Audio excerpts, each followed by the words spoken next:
வணக்கம் நண்பர்களே. இந்த சாந்தி கேன்டீன்ஸை பற்றி ஒரு வீடியோ போட்டிருந்தேன் இல்லையா? அவங்களோட சிஸ்டமேட்டிக் பயங்கர சிஸ்டம்ஸுங்க. அப்படிலாம் யாரும் உள்ளே பூந்தெல்லாம் போய் சாப்பிட முடியாது. இவ்வளோ கூட்டம் இருக்குன்னா இவ்வளோ கூட்டமும் கரெக்டாக வெயிட் பண்ணி அவங்க சொல்லும்போது சாப்பிட முடியும். அது மட்டும் இல்லை, அவங்க சிஸ்டமேட்டிக் ஜாப்பை பாருங்களேன். இந்த ஸ்க்ரீனை பாருங்கள். நான் ஆக்சுவலாக ஜூம் பண்ணுறேன், தெரியுதான்னு தெரில. பாருங்கள் என்ன போட்டிருக்காங்க, மீல்ஸு, சாம்பார், ரசம், ஓகே. ஆனால் இதில் பாருங்கள் 20 ரூபா ரேட்டு. 1100 சாப்பாடு ப்ரிப்பேர் பண்ணிகிட்டு இருக்கிறாங்க. இப்போ கரண்டில் இருக்கிறது 1003 சாப்பாடு. 1003 தானே? ஆமாம், கரெக்ட். ஸோ இதை முதல் கொண்டு டிஸ்பிளே பண்ணிடுவாங்க பாருங்கள். அப்போ இவங்களை பாருங்கள், இத்தனை பேருக்கு சமைச்சு போடுறது மட்டும் இல்லைங்க, நீங்கள் நல்லா யோசிச்சு பாருங்கள். அதை சிஸ்டம் பண்ணி அதை அது அப்படி ஒரு பக்காவான சிஸ்டம்ங்க. உண்மையாகவே இந்த சிஸ்டம்க்கு நம்ம ஒரு சல்யூட் கொடுக்கணுங்க.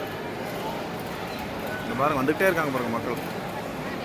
கோயம்புத்தூர் ஃபுல்லாகவே இங்கே தான் இருக்குதுங்க.